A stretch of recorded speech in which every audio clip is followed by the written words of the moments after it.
Before we begin tonight's journey into the myths of ancient Egypt, let me ask you something gentle.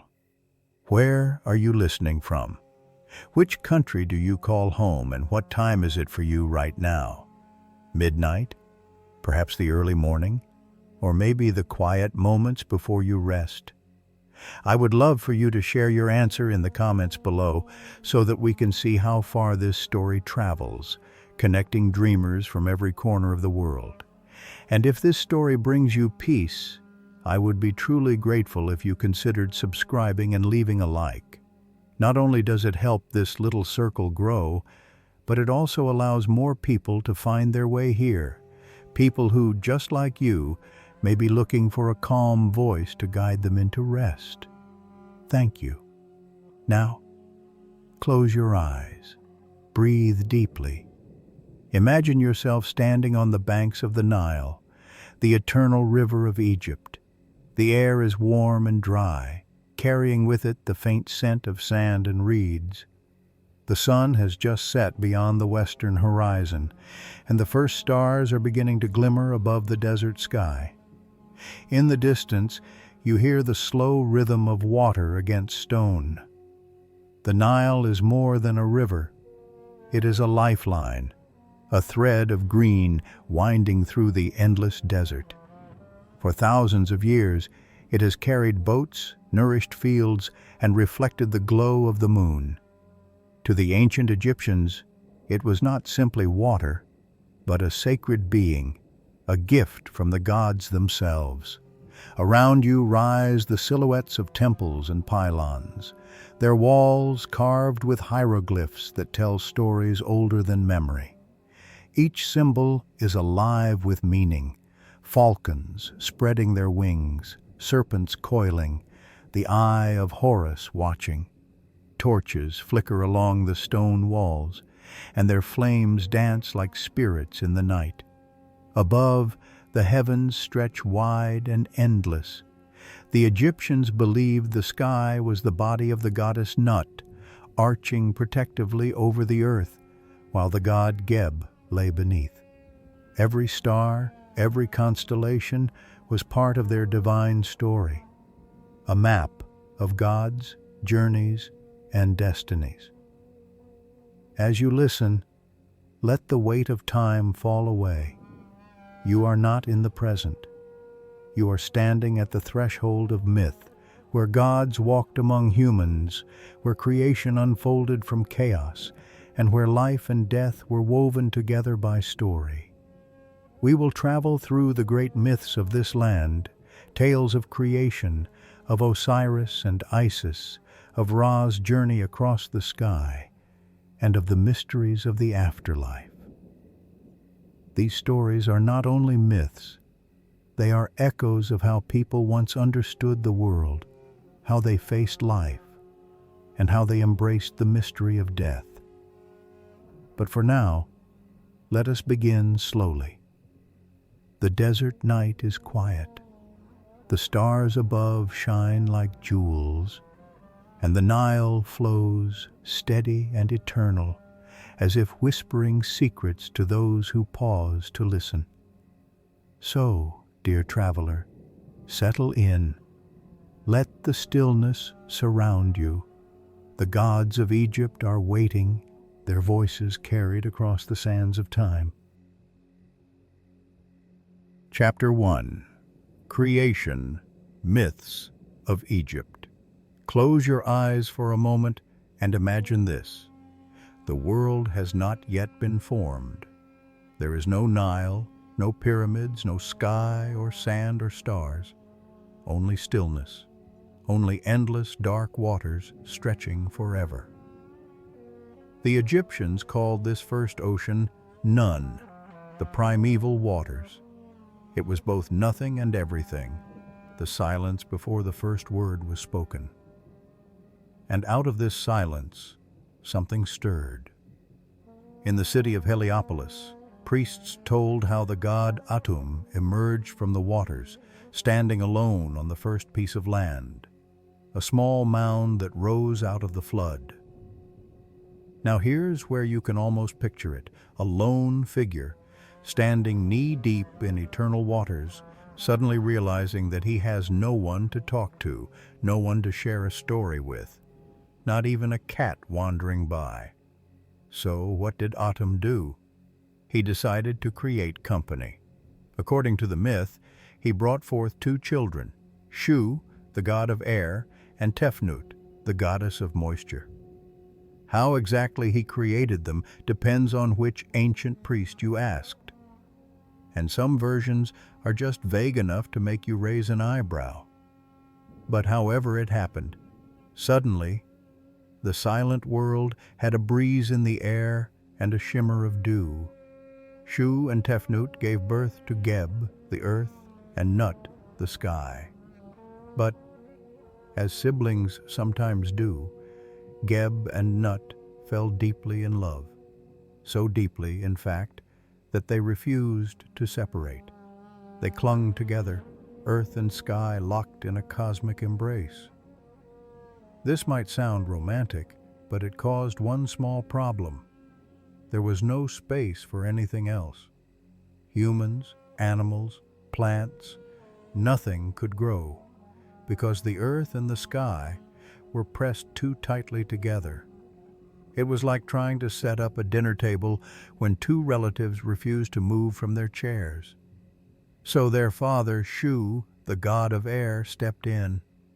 With a mighty effort, he pushed Nut, the sky, upward and away from Geb, the earth. He lifted her high above, where she arched across the heavens, her body sparkling with stars. Geb remained below, stretching out flat as the land itself. And in that gap, life had room to flourish. If you look up at night, the Egyptians said, you can still see Nut's body. Every star is a jewel on her skin, and every morning she swallows the sun, only to give birth to it again at dawn. A strange image, perhaps, but one that gave the people a rhythm to trust. Night into day, day into night, endlessly.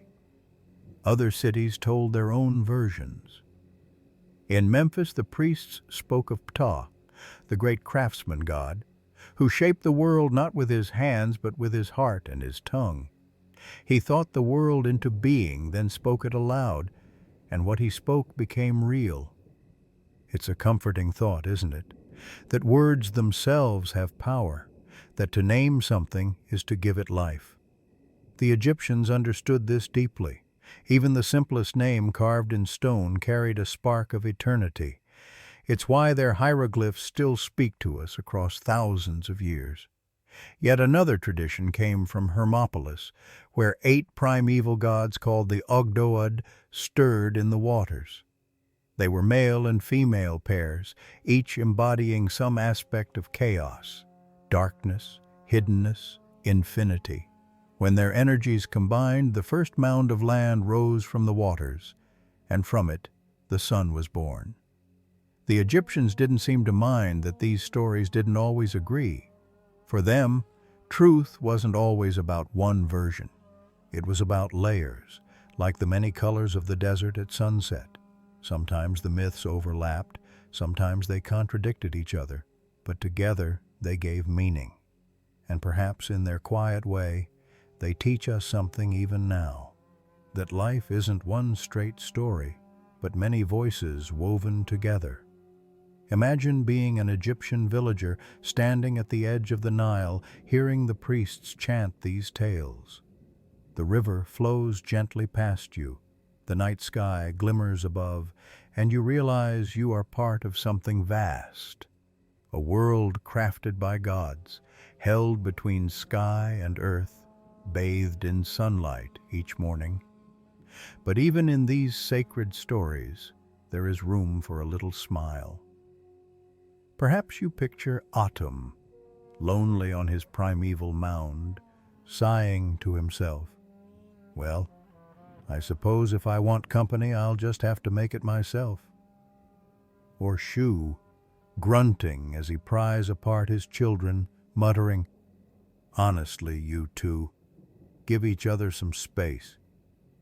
The myths are cosmic, yes, but they are also profoundly human, and that is what makes them so enduring. The gods argue like families. They feel loneliness, they fall in love, they quarrel, they create. In their struggles, the Egyptians saw a reflection of their own lives. As you drift towards sleep, think of Nut arched above you, her body glittering with stars. Think of Geb beneath you, steady and grounding, and between them, the space that allows all things to exist. The world was born from silence, from water, from breath, from word.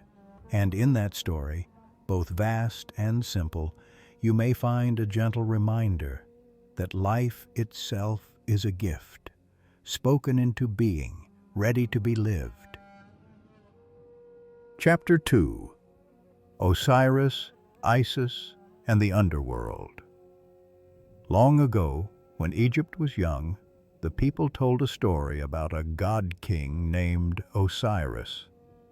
He was not only a ruler of heaven and earth, but also a figure who embodied balance, order, and fairness. Under Osiris, the world was said to flourish. Fields yielded plenty, people lived in peace, and harmony reigned. But harmony rarely lasts forever. Osiris had a brother, Set, who represented all that is wild, violent, and chaotic. Imagine the sibling who always overturns the board game. That was Set. While Osiris was loved, Set was restless and jealous, forever plotting how to take the throne. His plan was cunning. Set commissioned a magnificent chest, built perfectly to fit Osiris's body. At a feast, he presented it as a game. Whoever lies inside and fits exactly shall win this treasure. Guests laughed, tried, failed. Then Osiris, ever trusting, stepped in. Of course, it fit him perfectly. Before he could rise, Set slammed the lid, sealed it tight, and carried it away. From that moment, everything changed. Osiris's wife, Isis, was no ordinary queen. She was wise, powerful in magic, and utterly devoted to her husband. She searched tirelessly for him, traveling far and wide, until she discovered the chest hidden within a great tree trunk. She tried to restore him, but Set was merciless. In his rage, he tore Osiris's body into pieces and scattered them across the land. This would have been the end of most stories, but not for Isis. Piece by piece, she gathered him again. Each fragment she found became sacred ground, a place of worship. When Osiris was finally restored, Isis used her magic to breathe life into him for a brief time, enough to conceive their son, Horus. Osiris, however, could not remain in the world of the living. He descended into the realm of the dead, but far from being forgotten, he became its ruler, seated on a throne as the eternal judge of souls. Egyptians believed that every person, after death, would stand before him. Their hearts would be weighed against the feather of Ma'at, the principle of truth and balance. If the heart was light, the soul passed on to bliss. If heavy with guilt, it was devoured by the fearsome creature Ammit, a cosmic version of better luck next time. Meanwhile, Isis raised young Horus in secret, teaching him the ways of kingship and preparing him for vengeance. Horus grew into the falcon god, sharp-eyed and fierce. When the time came, he faced Set in a struggle that shook the heavens. Their battles were long and fierce. At one point, Horus lost an eye, but his eye was later healed and made whole again, becoming the Eye of Horus, a symbol of protection, health, and completeness that Egyptians wore as amulets. It is still one of the most recognizable symbols of ancient Egypt today. In the end, Horus triumphed.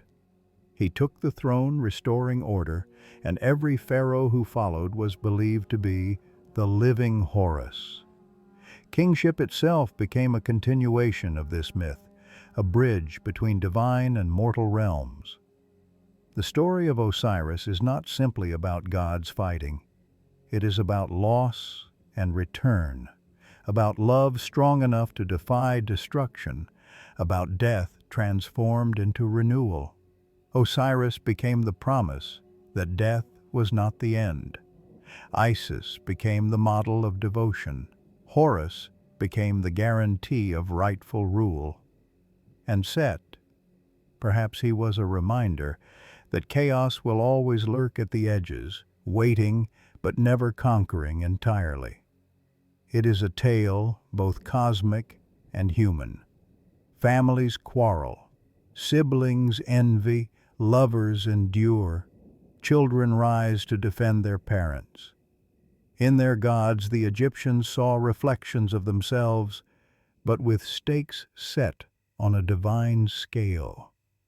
As you drift into rest, think of Osiris seated in calm judgment, his scales balanced, his gaze steady. Think of Isis, patient and determined, gathering what was broken and making it whole.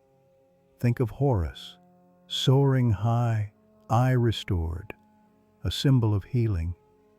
And even think of Set, storming off into the desert, muttering like any defeated sibling. This is the rhythm of Egyptian myth.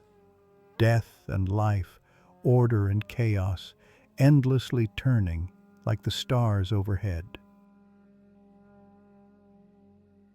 Chapter 3. Horus and the Kings of Egypt. When you picture a pharaoh, perhaps you imagine towering pyramids, golden masks, or vast temples. But for the Egyptians themselves, the pharaoh was more than a political leader. He was Horus made flesh, the falcon god on earth, the bridge between heaven and humanity. Horus, son of Osiris and Isis, had already proven himself as the avenger of his father. He defeated Set after long and exhausting battles, reclaiming the throne of Egypt. From that moment, every new king who took the double crown of Upper and Lower Egypt was said to embody Horus himself. The falcon was the perfect symbol, sharp-eyed, fast, soaring above all. You can almost imagine the priests whispering, "If a falcon can see a mouse scurrying far below, surely Horus can see into the hearts of men." A comforting thought, unless you were up to something suspicious. The pharaoh's authority was symbolized by his crown, or rather, crowns, because why settle for one? There was the white crown of Upper Egypt, tall and conical, and the red crown of Lower Egypt, shaped like a flat cap with a curled piece sticking forward. To show unity, these two were often combined into the double crown. Imagine having to wear a headpiece that looked like someone stacked a bowling pin on top of a salad bowl, and doing it with dignity. Yet pharaohs wore these crowns with pride, reminders that they ruled not just one land, but two, united under Horus. Every pharaoh carried a Horus name, an official title connecting him directly to the god. Early kings inscribed their Horus names within a rectangle topped by a falcon. A clear announcement, "I am Horus, my rule is divine." For Egyptians, this wasn't just symbolic. It was sacred. When the king gave orders, he spoke with divine authority. When he performed rituals, he did so as Horus. His presence at festivals wasn't simply ceremonial. It was a reenactment of cosmic order, the victory of Horus over Set, renewed again and again. Horus's image spread everywhere. Amulets of the Eye of Horus promised protection, health, and safety. Soldiers wore it before battle. Sailors carried it when they set out to sea. Mothers even drew it with kohl on their children's skin, a divine form of sunscreen and good luck charm combined. In temples, statues of falcons gazed down from high columns. Their unblinking eyes reminded all who entered, Horus is watching, comforting perhaps, unless you had just stolen your neighbor's goat. As time passed, Horus became linked not only to Osiris but also to the great sun god Ra.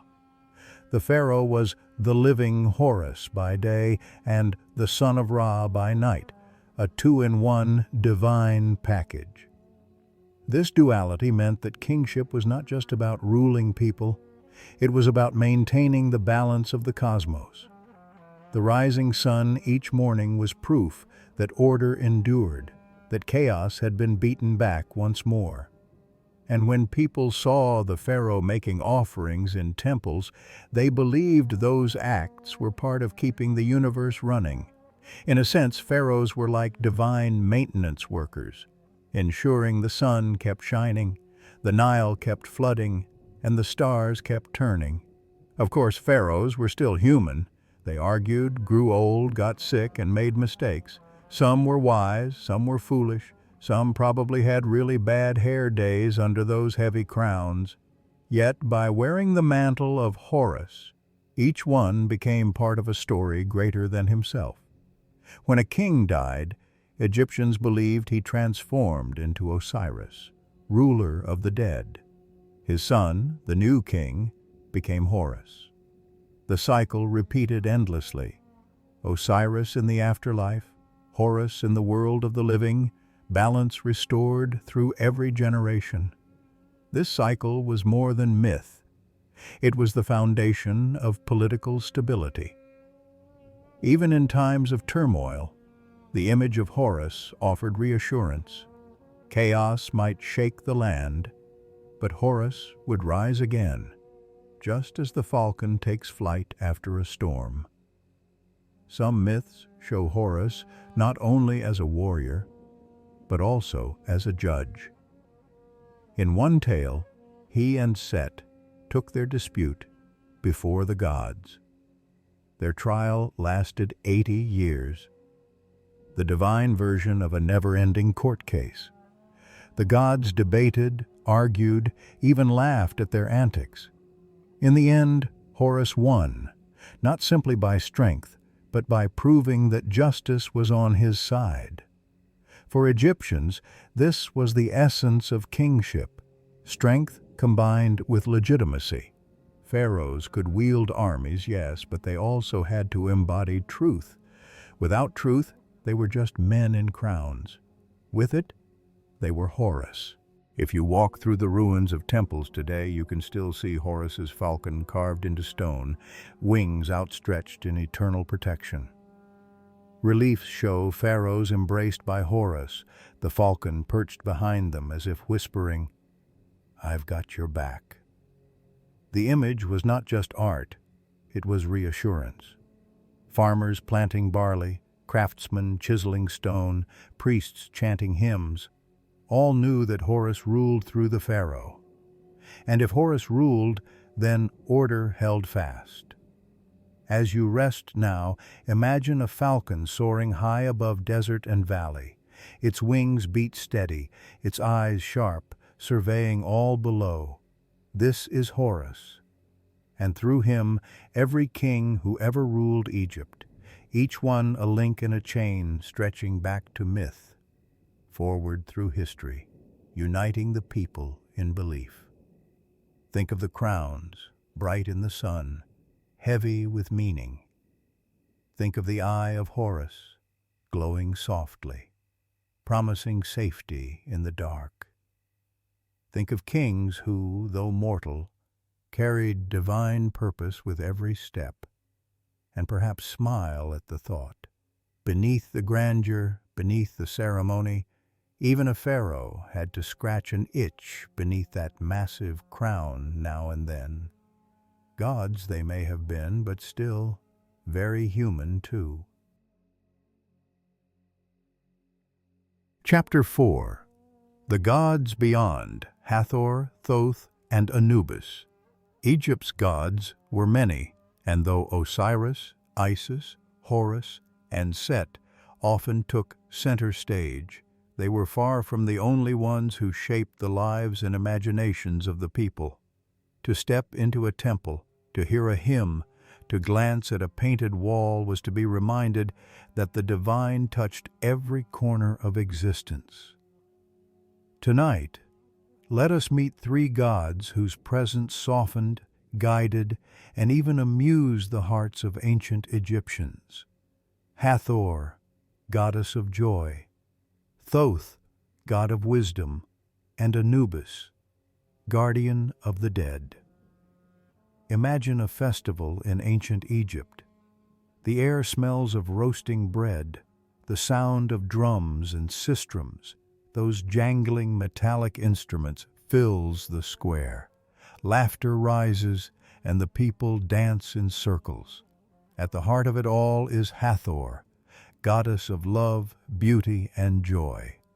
Hathor was often depicted as a woman with the ears of a cow or with a crown of cow horns cradling the sun disk.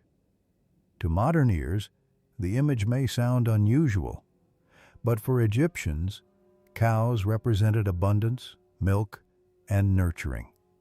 Hathor embodied all of that, plus a dash of glamour. She was the goddess of music, and her sacred instrument, the sistrum, was shaken in temples to please her. Priests and priestesses believed its rattling sound soothed her spirit and kept chaos at bay. Perhaps one could say she enjoyed a good concert, proof that even gods appreciate a catchy rhythm. Hathor was also the divine hostess. She welcomed the dead into the afterlife with comfort, offering them a cool drink, like a celestial bartender making sure no soul went thirsty. To love her was to embrace joy, to dance freely, to remember that life was not all toil and duty. Some myths even described Hathor as the Eye of Ra, a fierce protector when angered. But most often she was gentle, radiant, and full of laughter, a goddess who reminded mortals that a little celebration now and then was, in fact, sacred. If Hathor was music, Thoth was silence filled with thought. He was the god of wisdom, writing, and the moon. Depicted with the head of an ibis, long-beaked and elegant, Thoth presided over scribes, mathematicians, and all who sought truth. In myth, Thoth often acted as the mediator, the divine problem solver when other gods bickered. If Set and Horus were at each other's throats, you can imagine Thoth in the background, quill in hand, sighing, "Here we go again." He was credited with inventing writing itself, the gift of hieroglyphs, those intricate symbols carved and painted across Egypt. To the people, every scribe bent over a papyrus scroll was touched by Thoth's spirit. And honestly, scribes probably prayed to him extra hard when their ink spilled or their reed pens broke mid-sentence.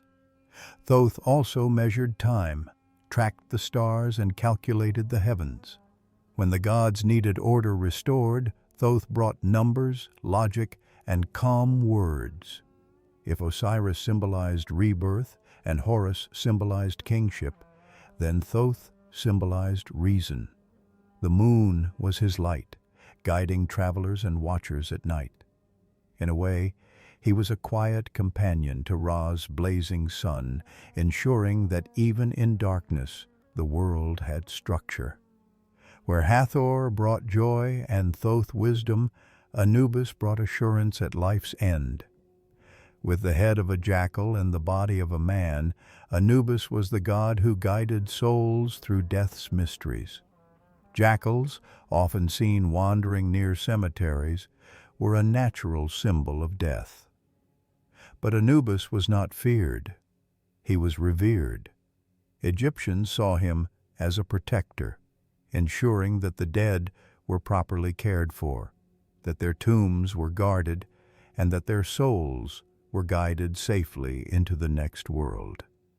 In funerary rites, priests dressed as Anubis performed rituals, reciting spells to secure the journey of the deceased.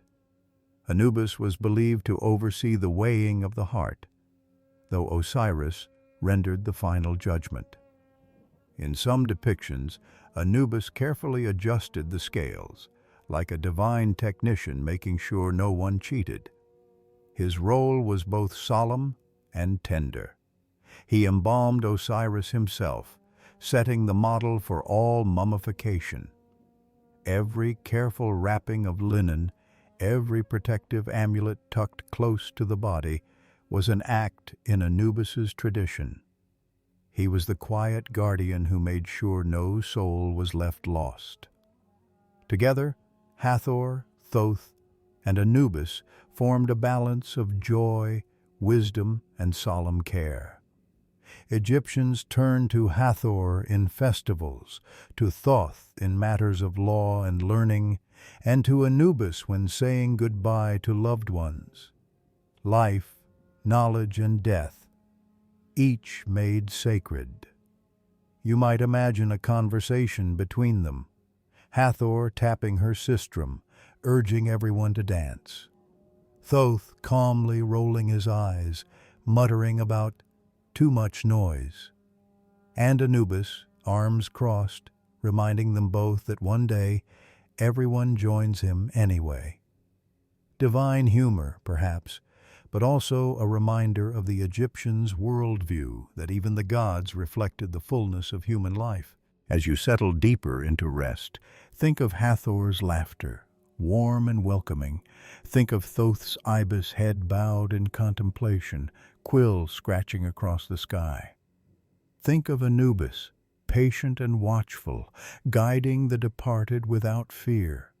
These gods were not distant stars. They were companions, woven into daily songs, scribbled into notes, etched into tombs. They offered joy, knowledge, and protection, reminders that every step of life, from dance to study to death, was part of a sacred journey. Close your eyes and imagine their presence, the rhythm of the sistrum, the whisper of a reed pen, the quiet tread of jackals' feet on sand. In their company, life feels whole, and rest comes easily. Chapter 5. The Solar Journey of Ra. Every morning in ancient Egypt began with a miracle. The eastern sky grew pale. The first beams of sunlight kissed the desert. And once again, the people knew that Ra, the great sun god, had risen. It was never taken for granted. To them, the sun's rising was not automatic. It was the triumph of Ra, returning victorious from his nightly voyage. Ra was depicted as a man with the head of a falcon, crowned with a blazing solar disk encircled by a cobra. His presence was dazzling, his journey eternal. By day, he sailed across the sky in his great solar bark, watched over by gods who rode with him. By night, he descended into the underworld, facing dangers that would make even the bravest mortals shiver. In the daylight hours, Ra's journey was visible to all. His solar boat glided from east to west, bringing light, warmth, and life. Farmers planting seeds, craftsmen chiseling statues, mothers tending their children. All paused now and then to glance at the sun and silently thank Ra. The boat itself was a marvel of myth, long, sleek, pulled across the heavens not by wind, but by divine power. The gods on board acted as crew, guarding their captain as he shone upon the world. If you imagine the sky as an endless river, then Ra's boat was the grandest vessel upon it. Of course, in Egyptian imagination, Ra could get a little tired of mortals constantly pestering him with prayers and requests. One can almost hear him muttering, Yes, yes, I'll make the crops grow, but can I please finish this lap around the sky first? Even gods deserve a break, though in Ra's case, it never really came. As evening fell, the tone changed. The sun dipped toward the horizon, and Egyptians knew Ra was beginning his descent into the underworld, a realm called the Duat. This was no gentle rest. Each night, Ra faced a perilous journey through 12 regions of darkness, each more dangerous than the last. The Duat was filled with rivers of fire, lakes of boiling water, caverns of shadow. Strange gods and monsters lurked there, testing Ra's strength and the courage of his crew. But the greatest threat was always Apophis, also called Apep, the colossal serpent of chaos. Apophis was the embodiment of disorder, a snake so vast that it could coil around the horizon. Each night he rose up from the depths, seeking to swallow Ra's boat whole. The battle was endless. Priests in temples would chant spells, rattle sistrums, and burn offerings to help Ra triumph.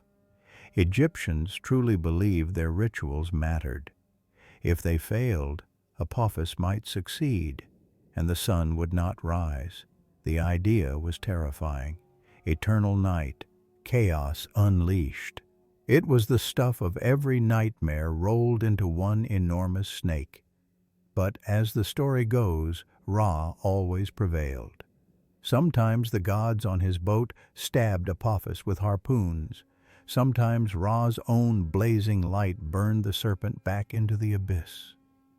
One can imagine Apophis groaning, "Fine, fine, see you tomorrow night." Because, of course, he would always return. At the deepest part of the journey, Ra reached midnight in the Duat. Here he met Osiris, ruler of the dead. This was a sacred moment. In some traditions, Ra and Osiris joined together, the power of the sun merging with the power of rebirth. This union ensured the cycle would continue. Ra gained renewed strength, and the souls of the dead received his light, a promise of eternal life. To Egyptians, it was comforting to believe that even in death, the sun god did not abandon them. He passed by their resting places, offering light to guide them through the shadows. Finally, Ra reached the eastern horizon once more. As his boat touched the edge of the sky, the serpent defeated, the darkness behind him, the first glow of dawn appeared. Birds stirred, farmers rose, children yawned awake, and the people celebrated. It was not just another sunrise. It was proof that order had triumphed again, that Ma'at, the principle of balance and truth, held strong. The world was safe for one more day. For Egyptians, this cycle explained everything. Day and night, life and death, danger and safety, all bound into Ra's eternal voyage. Every sunrise was a reassurance. The gods were working, order was secure, life could continue. It also reflected human experience. Each of us, they believed, had to travel through our own duat after death. Just as Ra faced Apophis, each soul faced trials. But just as Ra triumphed, each soul had hope of rising again. It is tempting to imagine Ra's nightly battles as a divine routine, almost like clocking in for the night shift. Daytime, smile, wave, shine on mortals. Nighttime, wrestle giant snake. Repeat forever. One wonders if he ever sighed and thought, "I really should have delegated this part of the job." Yet Egyptians did not see it as tedious. To them, It was noble, heroic, necessary, and perhaps in their quiet way they found comfort in imagining that even gods had chores. As you drift toward rest, picture Ra's boat gliding across a star-filled sky. The oars dip silently into cosmic waters. The serpent Apophis rises, coils twisting, jaws opening wide. But Ra, steady and radiant, never falters. Light pierces darkness. Order overcomes chaos. And then, at last, dawn comes. The first light spills across the horizon. The falcon-headed god smiles, victorious once more. Sleep, then, in the assurance that the cycle continues. Night gives way to morning, shadow to light, fear to peace. Ra sails on, and so too does life. Chapter 6. Myths in Daily Life. Great myths of gods and battles may feel distant, like stories carved into stone for kings and priests. But in ancient Egypt, myth was not far away. It lived in every home, every street, every market stall. To be Egyptian was to live surrounded by gods, their presence woven into the rhythms of the day. In many homes, families kept small shrines, simple but sacred. A painted image of a god, a carved figurine, even a humble amulet might stand in a corner. At dawn, someone might offer a sip of beer or a loaf of bread. It wasn't just for priests in temples. Ordinary people could reach out to the divine, too. Imagine a farmer whispering to Hathor for strength before heading into the fields, or a mother asking Isis to watch over her children. These prayers were not grand speeches. They were small, heartfelt, like a quick text message to the gods. One of the most common ways myths lived daily was through amulets. Tiny charms in the shape of scarabs, eyes, ankhs, and animals were carried, worn, or tucked into clothes. The eye of Horus was the superstar. Sailors wore it before launching boats, hoping for safe voyages. Soldiers carried it on campaigns. Parents slipped it into the wrappings of newborns. It was a symbol that said, "Don't worry, Horus has got you covered." Scarab beetles were popular too.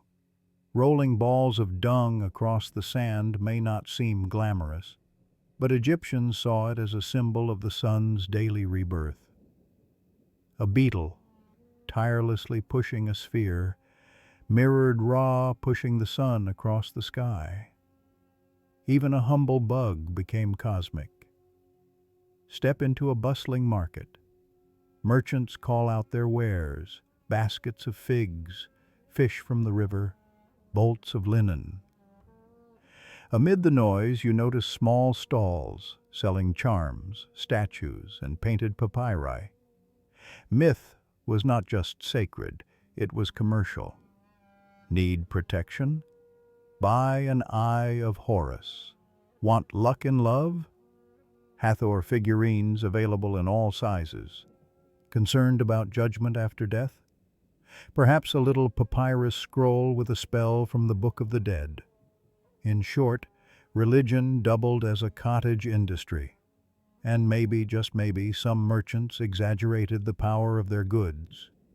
You can imagine one insisting, "This amulet will definitely keep crocodiles away, guaranteed, or your fish back." If daily life carried quiet whispers of myth, festivals shouted them joyfully. Egypt's calendar was dotted with feast days, many tied to gods. During the festival of Hathor, music, dancing, and drinking filled the streets. People laughed, shared food, and celebrated joy as sacred. At the beautiful Feast of the Valley, families visited the tombs of ancestors, bringing offerings and picnics. Imagine cemeteries not as gloomy but as places of reunion, where the living and the dead shared bread and beer together. Festivals were not only about devotion, they were social glue. They gave people time to rest, to laugh, to feel part of something bigger. For Egyptians, fun was not separate from faith. It was faith. Even work was touched by myth. Craftsmen in stone workshops prayed to Ptah, the creator god who shaped the world. Scribes invoked Thoth before writing, perhaps hoping the god would forgive any spelling errors. Doctors, who mixed herbs and whispered spells, called on Sekhmet, lioness of healing and wrath. A farmer digging a canal might mutter thanks to Hapi, god of inundation, for the life-giving waters. Bakers offered the first loaf to household gods before tasting their own bread. Myth was not a weekend hobby. It was a full-time companion. At night, after the day's work, children curled up to hear stories. Elders recounted myths by firelight. Tales of Ra's boat, Isis's cunning, Horus's battles. These stories weren't bedtime distractions. They were lessons in how the world worked. One can picture a child asking, "But why does the sun go away at night?" And a parent answering, "Because Ra is fighting the great serpent Apophis."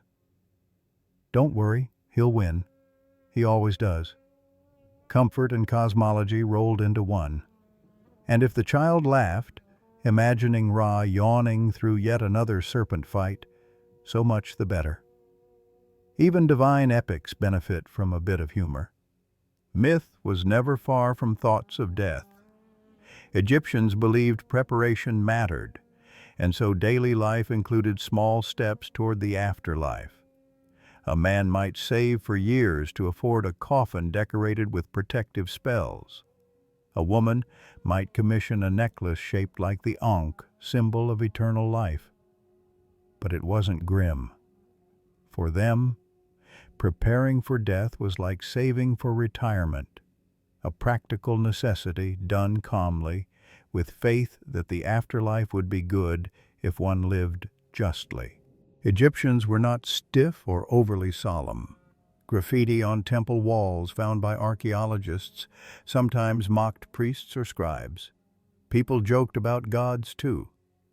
Some stories poke fun at Ra's old age, describing him as forgetful and cranky. Others tell of beer used to trick Sekhmet when she went on a rampage, proof that even divine wrath could be calmed with a good drink.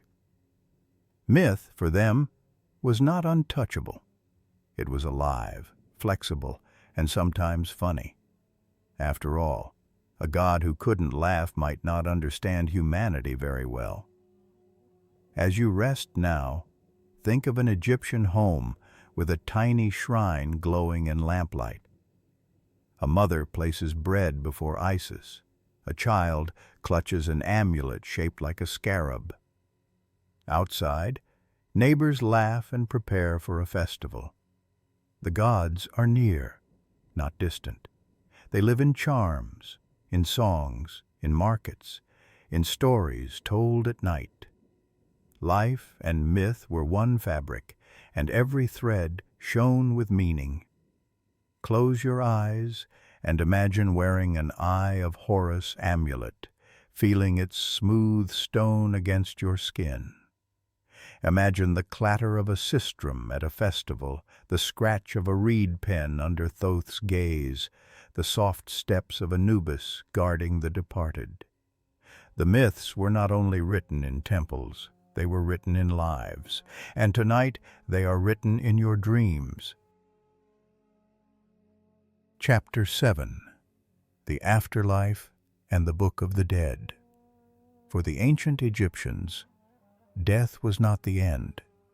It was a doorway, a new chapter in existence, where the soul embarked on a long and perilous journey. To live well was important, yes, but to die well, prepared and protected, was just as essential. The Egyptians built an entire worldview around the afterlife. Their tombs, their rituals, their prayers all whispered the same message: the journey continues. The Egyptians believed a person was not just flesh and bone. Inside each being lived different aspects of the soul. The Ka was the life force, like a spiritual twin. It stayed close to the body, needing offerings of food and drink. Families brought bread, beer, and meat to tombs, believing their loved ones' Kas would dine invisibly alongside them. The Ba was more like personality, your quirks, your laugh, your favorite jokes. After death, the Ba could leave the tomb, flying as a bird with a human head, visiting loved ones, or wandering the world. Then there was the shadow, the silent companion every person carried. Egyptians thought even shadows had power. Try not to think too much about your own shadow right now. It might start feeling like it's watching you. To be complete in the afterlife, all these parts had to be preserved and reunited, hence the careful rituals of mummification and burial. Egyptians were nothing if not thorough. They believed the body was the anchor for the soul. If it decayed, the soul might lose its way, so they developed the art of mummification. The process was long and detailed, removing organs, drying the body with natron salts, wrapping it in linen, and adding protective amulets between the layers. Anubis, god of embalming, was believed to oversee the work. To modern minds it may sound grim. To Egyptians, it was an act of love. Every bandage was like a whispered prayer. May you be safe. May you find your way. And sometimes, yes, they tucked in little souvenirs, a comb, a toy, even board games like Senet, so the deceased would not get bored in eternity. Imagine carrying a board game into the afterlife just in case eternity felt a bit too long. Once prepared, the soul faced the duat, the underworld. This was no peaceful meadow. It was a realm of gates, guardians, and trials. Each stage demanded passwords, spells, and courage. Monsters waited, serpents, crocodiles, fire-breathing creatures. But the deceased was not defenseless. They carried a guidebook, the famous Book of the Dead. Despite the name, the Book of the Dead was not a single book, but a collection of spells, prayers, and instructions. Written on papyrus and placed in tombs, it was like a travel manual for the soul. One spell might tell the soul how to pass a crocodile-headed guard. Another gave the right words to open a gate. Yet another instructed how to transform into a bird, a lotus flower, or even a snake. Handy if you needed to sneak past trouble. In a way, it was the ultimate cheat sheet. Egyptians took no chances. If the afterlife was an exam, the Book of the Dead was their study guide. The most famous moment of all came at the Hall of Judgment. Here, the heart of the deceased was placed on a scale, balanced against the feather of Ma'at, the goddess of truth and order. If the heart was lighter than the feather, the soul was declared pure. The deceased could enter the blessed fields of eternity. If the heart was heavy with lies and sin, well, things did not end so well. Waiting nearby was Ammit, the devourer, part lion, part crocodile, part hippopotamus. If a heart failed the test, Ammit gobbled it up and the soul was gone forever. Egyptians feared this more than death itself, the horror of ceasing to exist. Priests even included spells to help hearts behave. "O my heart, do not stand against me in judgment." Almost like someone whispering to their own conscience, "Please don't embarrass me in front of the gods." For those who passed the test, paradise awaited, the field of reeds. This was Egypt, perfected. Endless fertile land, clear canals, warm sunshine, no hunger, no sickness. Families were reunited, joy was abundant.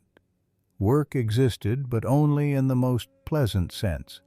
Fields to till, but the grain grew tall and golden without strain. And if you didn't feel like farming, magical figurines called ushabti could do the work for you. Imagine tiny servants popping to life, hoeing fields while you lounged in eternal leisure. For Egyptians, paradise wasn't some abstract concept. It was the familiar made eternal, their beloved homeland without its hardships. Though the afterlife was sacred, Egyptians approached it with practical humor too. They told stories of bungling souls who forgot their spells, or of scribes who mixed up words and had to start over. Some papyri even contain do-it-yourself notes, as if the soul needed friendly reminders. Say this line clearly. Don't stutter. In a sense, it was deeply human. They knew that people make mistakes, forget things, stumble through life. Why would the afterlife be any different? Perhaps even the gods chuckled now and then, forgiving a mispronounced spell. As you drift toward sleep, imagine the stillness of a tomb, cool and silent, painted with stars. A wrapped figure lies within, but far from lifeless. Their soul has already begun its journey, carrying spells, charms, and courage. Picture the great scales, gleaming gold, the feather of Maat resting gently. A heart, glowing red, placed beside it. The gods watch. Silence falls. And then, balance. The heart is pure. The soul is free. The gates of the field of reeds open, shining with eternal light. Beyond them, laughter, harvest, reunion. The journey is complete.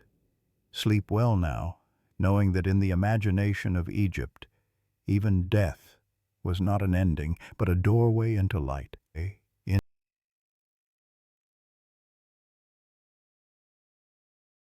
Chapter 8. Temples, Priests, and the Living Gods. When you picture ancient Egypt, perhaps the first image that comes to mind is not a farm or a market, but a temple. Vast columns, walls carved with stories, statues staring with eternal eyes. Temples were not simply buildings. They were bridges between heaven and earth, places where gods were believed to walk among mortals. Egyptian temples were not built for congregations, the way modern places of worship often are. Ordinary people rarely set foot inside the deepest chambers. Instead, temples were imagined as the actual houses of the gods. The outer courtyards and pylons welcomed the sun. The inner halls grew darker, quieter. At the very heart was the sanctuary, a small but powerful chamber where the god's statue rested. This was the divine bedroom, if you will. And every morning, priests woke the god. Yes, really. They believed the statue of the god was a living presence.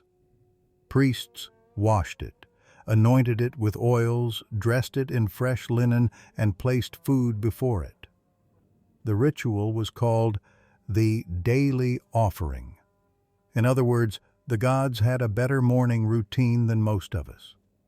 The priests were caretakers, not preachers. Their role was to serve the god, keep chaos away, and maintain balance. There were high priests who supervised entire temples, and lower-ranking priests who performed tasks like cleaning, preparing incense, and carrying statues in processions. Some shaved their heads as a sign of purity. Others wore white linen only. Between rituals, priests lived fairly normal lives, working shifts in the temple and then returning to their families. It wasn't glamorous all the time. One papyrus complains that temple duty meant endless cleaning, fumigating with incense, and shooing away bats. Imagine dedicating your life to divine service and still having to chase after temple pigeons. Temples were alive with sound. Sistrums rattled, drums thumped, hymns rose. Every movement had meaning. Pouring water symbolized the floods of creation. Lighting lamps mirrored the sun's dawn. Rituals were not for entertainment, but to keep the universe balanced. If the gods were well-fed, well-dressed, and honored daily, then the Nile would flood, the crops would grow, and society would thrive. Skipping a ritual wasn't just sloppy, it risked cosmic disorder. Still, one suspects that even priests occasionally yawned during a particularly long hymn. Eternity is a long time to keep up daily rituals without a coffee break. Temples also hosted grand festivals. On these days, the sacred statue of the god was carried out of the sanctuary, placed on a boat-shaped shrine, and paraded through the streets. Crowds gathered, music blared, offerings overflowed. People believed they were seeing their god directly, blessing the city with divine presence. It was both sacred and communal, a reminder that gods and people shared life together. For those who normally couldn't enter the temple, festivals were the chance to feel close to their deities. Children pointed, merchants shouted, dancers twirled. The divine stepped into the sunlight, and for a day, joy and holiness mingled. No temple was complete without the presence, or at least the name, of the pharaoh. Kingship in Egypt was not merely political, it was divine. The pharaoh was considered the living Horus, the earthly embodiment of godly order. He was also called the son of Ra, bringing the sun's authority into human form. His duty was to uphold Ma'at, truth, justice, balance. When the king built a temple, carved a statue, or led a procession, it wasn't just vanity. It was proof that the gods were present and Egypt was secure. Of course, pharaohs were still human.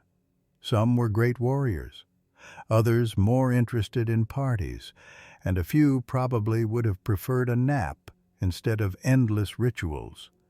But to the people, the crown transformed them into something more. Imagine being a farmer seeing the pharaoh for the first time.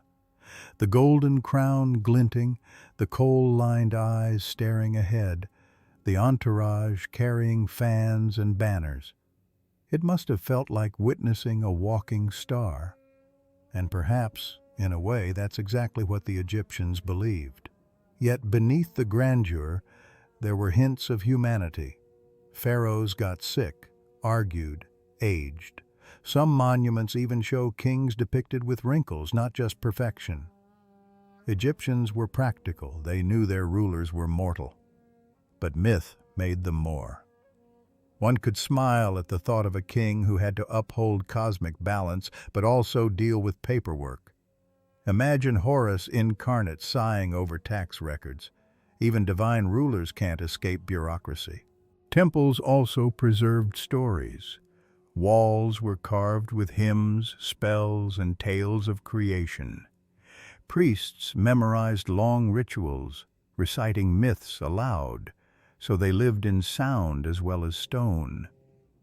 For Egyptians, myths were not just entertainment, they were living forces. To carve them was to keep them eternal. To speak them was to make them real. In this way, temples were not silent museums, but humming engines of faith. As you rest now, imagine standing in the cool shadow of temple columns. The air smells of incense. Somewhere in the darkness, a priest whispers a hymn.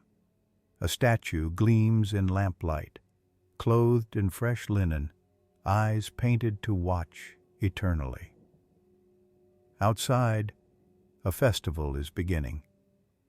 Drums echo, children laugh, banners flutter in the hot breeze. And at the heart of it all stands the pharaoh, radiant in crown and kilt, a bridge between gods and mortals. The temple is not only stone, it is memory, devotion, and imagination. Close your eyes, and you may hear the rattle of a sistrum, the murmur of prayers, the heartbeat of a civilization that believed the gods walked daily among them. Chapter 9. Legends, Magic, and Everyday Beliefs. If the grand myths of Ra, Osiris, and Horus felt like cosmic theater, there was another side to Egyptian religion, the magic of daily life. For Egyptians, there was no sharp line between myth and reality, between ritual and routine. The world shimmered with unseen powers, and nearly everyone, kings, priests, farmers, children, relied on small acts of magic to make life feel safer. The Egyptian word for magic was Heka, but to them, Heka wasn't trickery. It was a natural force, woven into creation itself. The gods had used magic to form the world, so humans could use it too, carefully, respectfully, to survive and flourish. If your child was sick, you whispered a spell. If your boat was about to launch, you painted protective eyes on the prow. If you feared snakes in the dark, you placed charms by your bed. In short, Egyptians were spiritual multitaskers. Some spells were almost charming in their simplicity. A mother might chant words to keep scorpions away from her child's bed. A fisherman might recite lines to lure fish into his nets. Even written texts of spells were decorated with little drawings. Crocodiles, lions, snakes, all carefully sketched, as if the drawings themselves had power. Imagine an ancient bedtime story where the pictures weren't just for fun, but for survival. And yes, some spells sound oddly familiar, like early versions of "Don't let the bedbugs bite." Human worries don't really change that much. Magic wasn't only about survival. Some people sought spells for love or luck, papyri record charms to win the heart of a desired partner, or to ensure loyalty. Of course, success was not guaranteed. Even the best love spell can't make someone overlook bad table manners. Others asked for luck in trade or protection from jealous rivals. The gods were powerful, but Egyptians also knew humans could be tricky. Magic was a shield not just against monsters, but against gossip, betrayal, and bad luck. Beyond the great temple stories, there were smaller legends told in homes and markets. Tales of mischievous gods who played tricks, or wise animals who outsmarted men. One story tells of a cunning cat, sacred to Bastet, who slipped into a granary at night and stole food meant for offerings. Instead of punishing it, priests laughed. After all, if cats were sacred, who could really blame them for having good taste? Legends like these made the gods feel close, approachable, even funny at times. Not distant beings, but companions in the joys and frustrations of daily life. Magic was especially tied to medicine. A healer might place herbs on a wound but also whisper a myth alongside them. To banish fever, they might recall how the goddess Isis healed her son Horus from a scorpion sting. By retelling the myth aloud, they invited the same healing to happen again. It was not superstition alone. Words carried weight. The act of speaking, of remembering divine power, gave people strength. And perhaps, as modern doctors would admit, belief itself can be a kind of medicine.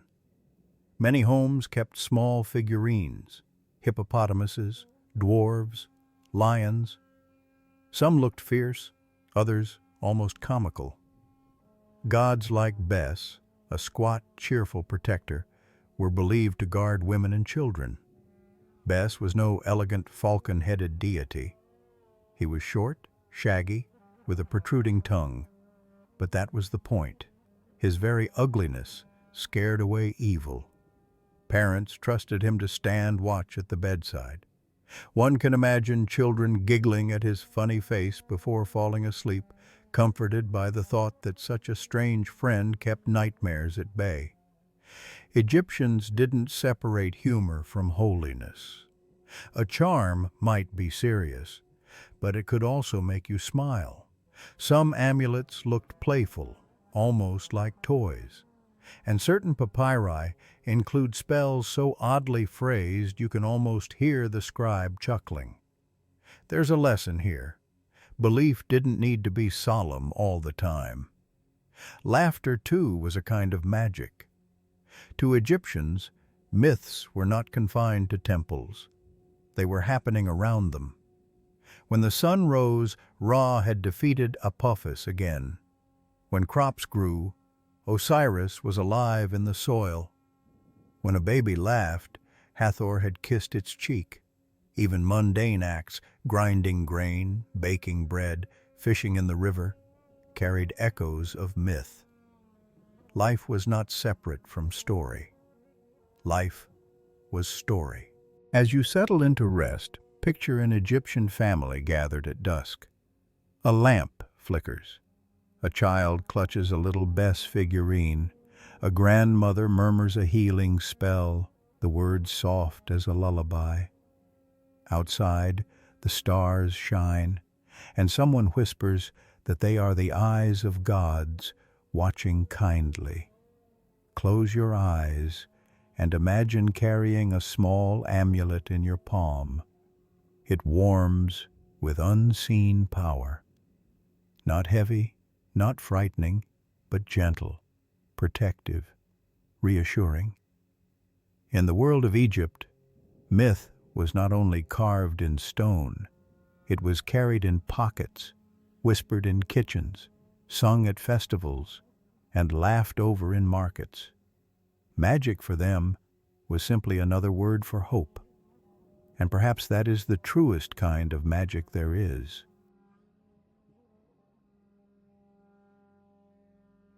Chapter 10.